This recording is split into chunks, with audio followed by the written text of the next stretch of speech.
وعلیکم السلام ورحمت الله وبرکاته. نو سوره چې مون قرآن حدیث کتلی دی او څومره مفهم دی او پوهه ده. نو نبی صلی الله علیه وسلم یا د رسول الله صلی الله علیه وسلم مخه ته چې څومره خلکو قرآن وایلی دی او تلاوتونه یې کړي دي، نو هغې د تلاوت په آخر کې صدق الله العظیم نه دی ویلی، اگر چې د دې معنی ټیک ده چې الله ډېر رښتیا ویونکی دی وغیره ذالک، لیکن مونږ خو عقل ته او معنا ته صرف نه ګورو، مونږ شریعت ته ګورو. لأنه لو كان خيرا لسبقونا إليه. ابن کثیر رحم الله علیه وی لأنهم لم يتركوا خصلة من خصال الخير إلا وقد بادروا إليها. عرض دا چې د نیکه یو کار د صحابه او د الله د پیغمبر نه دی پاتې شوی.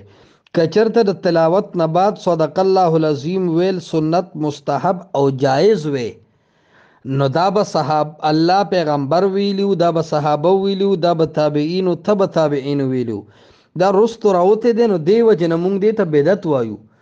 او د رسول الله صلی الله علیه وسلم حدیث دی چې من عمل عملا ليس عليه امرنا فهو رد، چې داسې عمل سوکو کی چې زما اډر پې نه لیس علیه امرنا.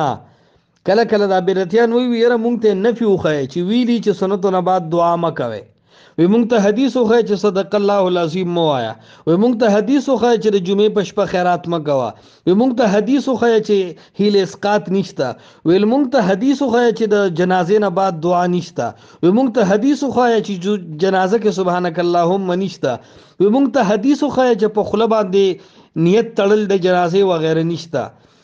مونږ ورته وایو د الله توتیانو داسې مه وایه چې مونږ ته حدیث وښیه چې دا شی نشته. ته دا کار کې نو ته مدعی، دلیل په مدعی باندې، ته د سنتو نه بعد دعا کې نو دلیل پتا دی، ته مړی پسې جمعه سلويختی او کلیسه کې نو دلیل پتا دی، ته عید میلاد النبی رسول الله پسې مناوې نو دلیل پتا دی، ته په د رسول الله اډر وخایا.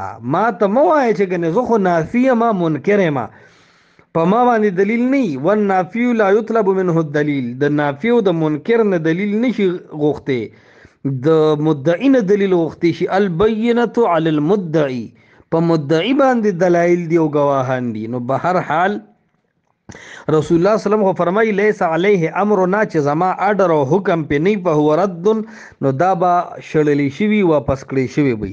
او خیا چې پس صدق الله العظیم باندې کم ځای رسول الله امر کړی دی، او خیا چې د سنتو نه بعد په جمع په دعا رسول الله کم ځای اډر کړی دی، او خیا چې عید میلاد النبی او قبر کې صابون تقسیمولو باندې رسول الله کم ځای حکم کړی دی. عرض دار چې دا من باب البدعات دی او دین ځان ساتل پکار دی.